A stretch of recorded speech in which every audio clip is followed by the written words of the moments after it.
smell it? Can you smell it? Can you smell it? Can you smell it? Can you smell it? Crock pot cheesy chicken. Like I said, if you're looking for a meal that you trying to set it and forget it, stick around, because crock pot season is in full effect.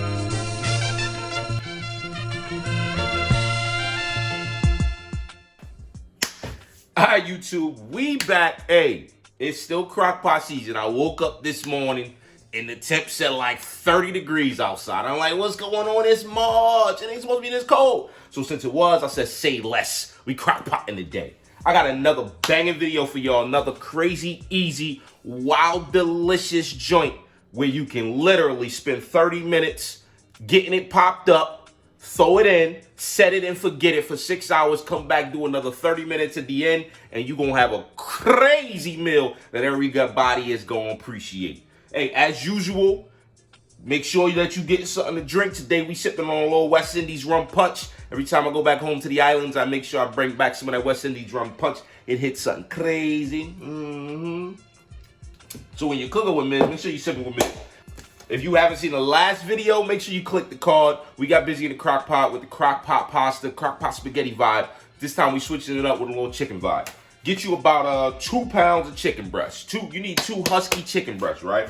You're gonna need some Parmesan cheese. You're gonna need some celery, some onion, some chicken stock. I prefer the joint with the less sodium. Little lemon juice, little smoked paprika. You're gonna need some seasonings for your chicken. Now that's where it's gonna come into to each its own type vibe. I'm gonna season my chicken with some adobo, some roasted garlic and herb, the McCormick joint. Little rotisserie chicken, give it that kick. Little garlic powder. We're gonna need some parsley when we saute up our onions and garlic. It's some black pepper. So let's jump into it. Alright, so first things first, we're gonna get our chicken popped open. We're gonna season the chicken up. We're gonna throw that in the crock pot first, and then we're gonna start working on our saute. Now, I don't know about y'all. I don't know what y'all read in the news, but I rinses my chicken off beforehand. So give me a second. Alright, so if y'all new to the channel, please be sure hit that subscribe button. Hit the bell to get notified. You never know when we drop in. This is a gaming channel. Traditionally, we drop a lot of gaming content, but lately we've been in our cooking bag, so we're gonna keep dropping a lot of cooking vids. We got the ultimate post-workout shake vids coming up real soon. But let's get back into it. So as I was saying, I'm a believer in rinsing off your chicken. I'm old school. My mama taught me best. Clean your chicken off. You never know what happened before they package that joint up. So rinse your chicken off. First of all, if you should already know if you watch one of my vids, bring your meat to room temperature. Pause.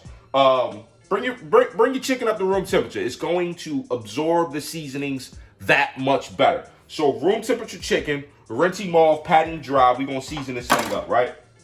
All right, simple seasoning blend for me, right? We're gonna go black pepper on him, black pepper him up, wild crazy. Now I don't have no seasoning amounts that I'm gonna give y'all in this vid. I'm just gonna tell y'all need to season your chicken wild heavy. Like, you know what I mean? Because this is where the flavor gonna come in at. The roasted garlic and herb. I don't know if y'all can see that. This is a pro tip joint. McCormick's roasted garlic and herb. Yo, this is a go seasoning right here. I've used this thing in steamed veggies. I use it when I do poultry, seafood. Like, this joint goes heavy. And then there's another one. This is another one that you can use pretty much anytime you're doing something with chicken. The McCormick rotisserie chicken joint. The flavors that's in here is crazy. So we gonna flip that. You're gonna have the dumpings. Use your dumpings. You know what I'm saying? As re-seasoning for the sides. Type-ish.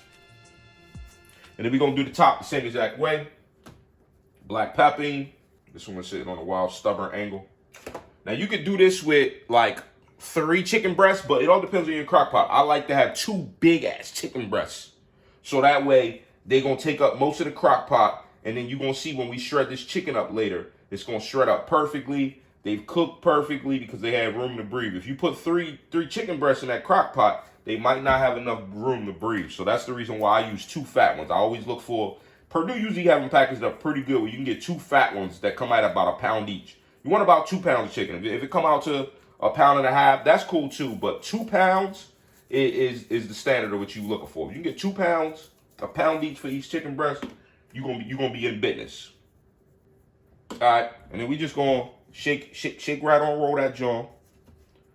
You wanna make sure your chicken is fully seasoned. Like I said, this seasoning is gonna be your base. Look, sop it up, you know what I'm saying? Sop it all up. The seasoning is gonna be your crazy base. I don't know, can y'all see that? Can y'all see that? Let me see. Get your chicken seasoned. Get it seasoned. Don't be afraid to season it, people. Don't be afraid to season it. We're gonna throw that in the crock pot early. And we're gonna put that on low so it can start getting a little low key, like I ain't gonna say a simmer, but like almost like it's low key gonna brown it just a little bit, but because in the time that it's gonna take you to chop up your onions, chop up your celery, saute it all. It's probably about 15 minutes or so. We're gonna make our mix with our actual sauce, our base that we're gonna throw in that joint. The chicken's already gonna start, yeah, I mean. We wanted to do a little, yeah, I mean. All right, we back. We got everything cleaned up. We diced up our 3 stalks of celery. Now you want to make sure you get it diced up to a nice small consistency. Your onion and your celery should be diced up to a small consistency. They should be even. So that way, once all this thing simmers together in the crock pot, it's almost indistinguishable. You're not even going to be able to be like, oh, it's celery in there. Oh, it's an onion. You're not even gonna feel it because it's just gonna melt in your mouth type shit. So we got our garlic. We're gonna go ahead and saute in the pan. We can go to the pan. We're gonna saute up some garlic.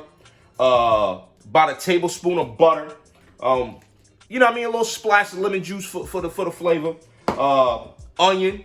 And then we're going to throw the celery in. And then at the very end, we're going to top it with parsley to, you know what I mean, give it that last little hint of flavor. And then we're going to bring that right over here to our bowl where we're going to get our whole mixturated. You feel me? Let's get it. All right. Into a hot pan goes your butter. Next goes in your onion.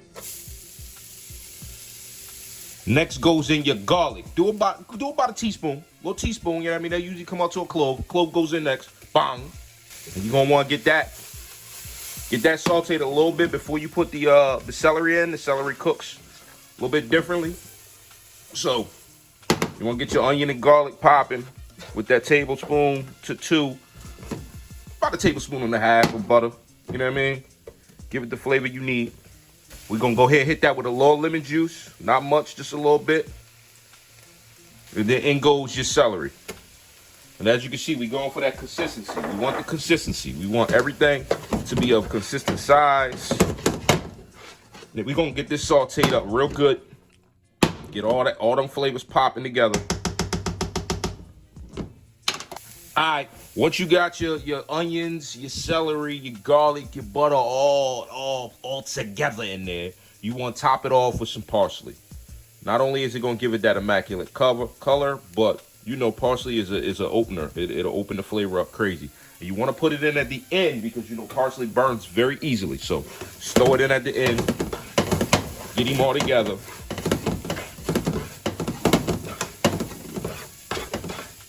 Remember, as I've said before, don't burn your garlic. That's the #1 rule. When sauteing up onions and garlic, don't burn your garlic. So get that all right. And now we're going to bring this and we're going to put it over here and put it all together for the final touch. Let's go. All right, we back. All right, so as I was sauteing, I realized as I was prepping, I was cleaning up, I realized I forgot to give y'all one of the most key ingredients at the beginning. I'm sure I'm going to put it on the screen when I throw the ingredients up. But Campbell's cream of mushroom with roasted garlic. You know what I mean? It's a condensed joint. You know what I mean? You're going to need that joint, and you're going to need the Campbell's cream of chicken with herbs condensed joint. These is the 2 that we're going to use to make our sauce, as you would say, right? All right, so those are the 2 that we're going to use to make our sauce. We're going to put some paprika in there. We're going to do a half a teaspoon of paprika. If you like me, you probably can't find half a teaspoon, so I got the 1/4 teaspoon. I'm going to do 2 of those when you see it. I don't want you to be like, oh, he did more than a half. No, it's a 1/4 teaspoon. I'm going to do the joint. All right, so we're going to go in, right, with our condensed. Now, this is thick, right? And this is the reason why we got the broth to really get the sauce going. Now, it's thick, so you want to get as much as you can out of the can, obviously. One of the things I love about this recipe is it's so easy. The kids will love it. Everybody loves it. It's got a little sodium in it. So if you're watching your sodium, obviously, you might want to stay away from this joint. You know what I mean? You might want to make alterations, but yeah, and that's only because of the, you know what I mean, the cans that we got right here. Good amount of sodium in them. All right, so then we're gonna go on to our other cans. Same thing. Get that all up out of there. Make sure you got a whisk for this. We're gonna need a whisk to get all this put together. All right, next we're gonna go with our smoked paprika. So like I said, we're gonna do a half a teaspoon of this. We're gonna come in with our chicken broth. You want about a cup of chicken broth. I'm gonna estimate it.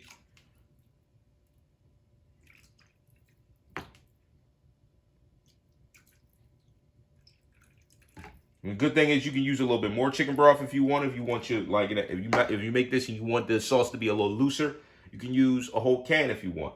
I used about a cup of chicken broth. And you're gonna need some parm, you know what I mean? Some grated, shredded up Parmesan cheese. About a half a cup roughly. I got a 5-ounce container here. This usually works out good.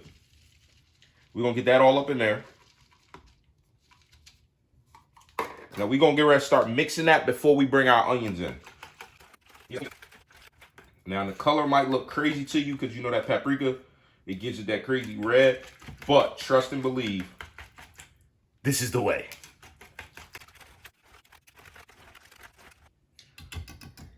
Now once you got that all mixed, that's when we bring our onions in.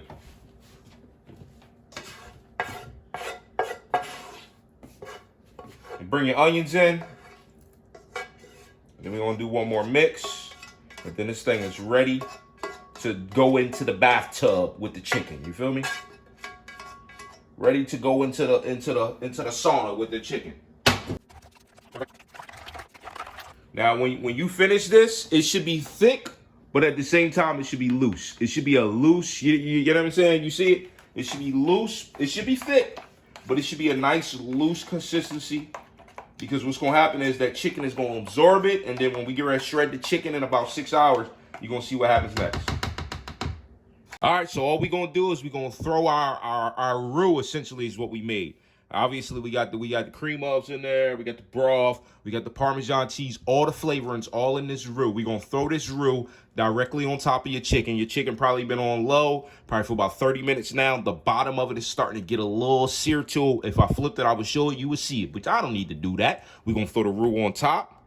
We really want to try not to disturb the seasonings of the chicken, so you really want to try hit it here on the side and let it just form in. Let it form in, let it form in. You get you a spoon, whatever you gotta do, make sure you get all your roux out of there. You're gonna need it all. And boom, there you go. You got your roux in there, sitting on top of the chicken. We're gonna let this go for about 6 hours on low. And then when we come back, I'm gonna show you exactly what we're gonna do. We're gonna shred the chicken when we come back, and then we're gonna throw it back in, top it with some more parm, a little mozz, and then let that thing go for 30 minutes, and there you have it. Set it and forget it. Dinner is done. We be back. All right, YouTube, we back 6 hours later. We had the chicken just marinating and mixulating, doing its thing for the last 6 hours. What we're going to do is we're going to take the chicken out one at a time, shred him up real good. It's going to just fall apart. And then we're going to throw the chicken back in, give it a good stir, throw in some mozz on top, and then let it rock for 30 more minutes.